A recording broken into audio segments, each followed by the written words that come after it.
Ya pemirsa, hasil pemeriksaan laboratorium forensik terkait kasus kematian diplomat muda Kementerian Luar Negeri Arya Daru Pangayunan diterima Polda Metro Jaya.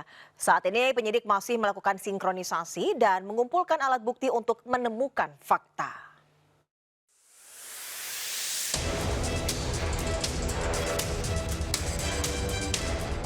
Polda Metro Jaya telah menerima hasil pemeriksaan laboratorium forensik terkait kasus kematian diplomat muda Kementerian Luar Negeri Arya Daru Pangayunan. Penyidik masih melakukan sinkronisasi dan mengumpulkan alat bukti untuk menemukan fakta sebenarnya dari kasus ini. Kalau dari penyelidik untuk hasil lapor sudah keluar, nanti akan disampaikan pada rilis. Ya, mohon waktu. Sementara itu ponsel milik Arya belum ditemukan penyidik.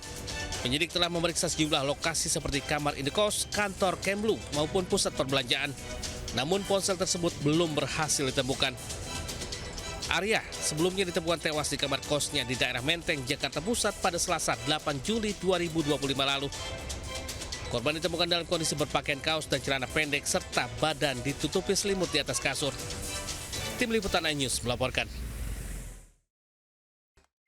Toko obat keras ilegal digerebek oleh warga di Jalan TPU Pondok Ranggon, Cipayung, Jakarta Timur. Sementara itu, juru parkir liar yang sempat viral karena meminta uang secara paksa akhirnya ditangkap polisi.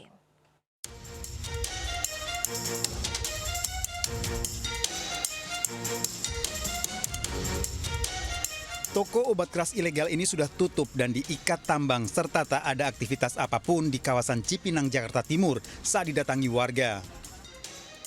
Pengurus wilayah mendapat laporan adanya aktivitas jual obat terlarang dari warga. Selama proses penggerebekan, pengurus RW menghubungi aparat kepolisian, Babin Kamtipnas, Babinsa, Satpol PP, dan pihak lurahan. Pemilik toko berdalih telah setor uang pada polisi. Warga dan aparat gabungan mendapati ribuan obat yang ada di dalam toko. Kemudian obat dimasukkan ke dalam 2 box besar dan dibawa ke Polsek Cipayung. Kita periksa, ya itu memang cukup lumayan ya, ada 1 box ya kira-kira. Tapi akhirnya itu untuk dijadikan barang yang akan dibawa ke Polsek sebagai barang bukti itu. Cek bersama, kemudian ada barang bukti, itu langsung kita gerbek. Sikapi kalau memang ada penjual obat terlarang, kita harus ambil tindakan. Pemilik toko selama berjualan tidak pernah melapor ke pengurus RT maupun RW. Saat ini warga hanya memberantas peredaran obat keras di lingkungannya. Sementara penjual obat dibawa polisi ke kantor polisi guna pertanggungjawaban.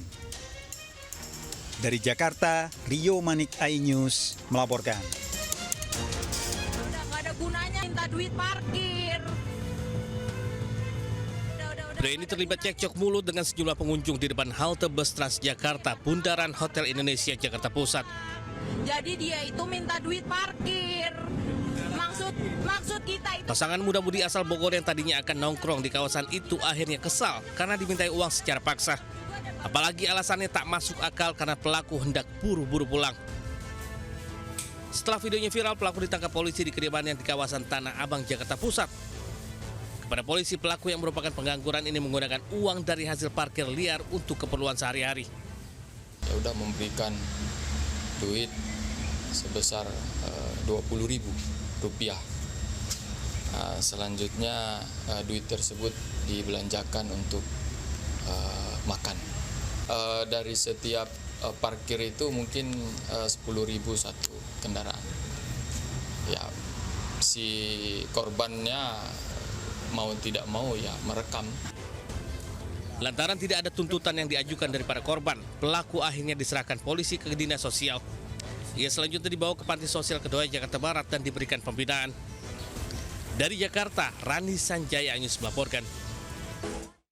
Pemirsa, kepolisian menangkap komplotan pelaku pencurian kabel lampu penerangan di Jalan Koja, Jakarta Utara. Sementara itu salah satu anggota komplotan pencuri minimarket dibekuk polisi saat terlelap tidur. Pelaku akhirnya tak berkutik saat dibawa petugas.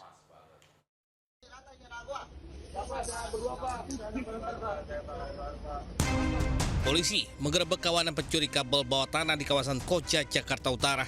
Polisi langsung mengamankan 5 orang pelaku yang berusia 21 tahun hingga 36 tahun. Kelimanya kemudian dibawa ke Polres Jakarta Utara. Kepada petugas, para pelaku yang sehari-hari bekerja sebagai juru parkir mengaku nekat mencuri kabel berbahan tembaga untuk dijual ke penadah seharga Rp120.000 per kilogram. Dari tangan para pelaku, petugas menyita potongan kabel sepanjang 50 meter dan alat pemotong. Ya, kabel penerangan umum.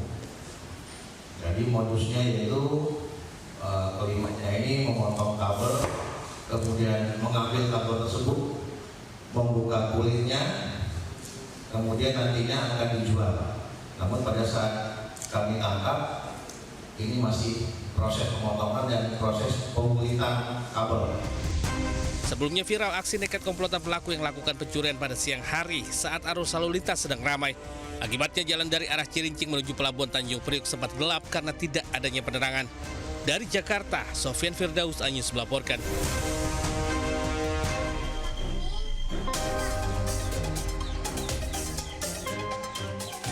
Sedang terlelap tidur, seorang pelaku pencurian digerebek polisi di kamar kontrakannya di Pasar Minggu, Jakarta Selatan. Pelaku berinisial RG akhirnya tak berkutik saat ditangkap petugas. Setelah melakukan pengembangan, polisi juga menangkap pelaku lain di sejumlah lokasi di wilayah Ciputat, Tangerang Selatan. Sebelumnya kawanan ini sempat terekam CCTV saat membobol minimarket di wilayah Srengseng, Kembangan, Jakarta Barat dan Polres Tangerang, Banten. Mereka menggasak puluhan bungkus rokok, minuman serta kosmetik senilai Rp50 juta. Uang hasil penjualannya tersebut dibagi rata untuk memenuhi kebutuhan hidup sehari-hari. Salah satu pelaku yang diamankan petugas ini merupakan residivis dengan kasus yang sama. Mereka beroperasi sekitar pukul 2 pagi dengan cara naik ke lantai 2, itu melalui gedung sampingnya Indomaret, kemudian masuk ke gudang Indomaret di lantai 2 melalui jendela. Para pelaku dijerat pasal tentang tindak pidana pencurian dengan ancaman hukuman 9 tahun penjara. Dari Jakarta, Miftahul Gani, Anyus melaporkan.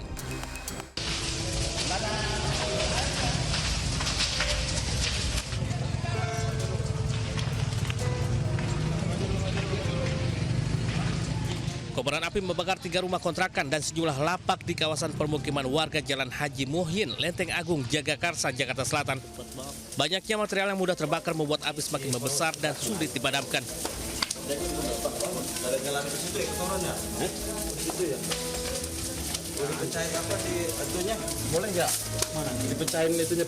Petugas Sudin Gul Karmat, Jakarta Selatan yang tiba di lokasi berusaha melokalisir api agar tidak terus meluas.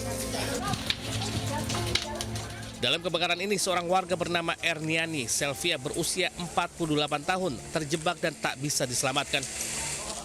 Setelah dievakuasi, korban kemudian dibawa ke Rumah Sakit Polri Kramat Jati.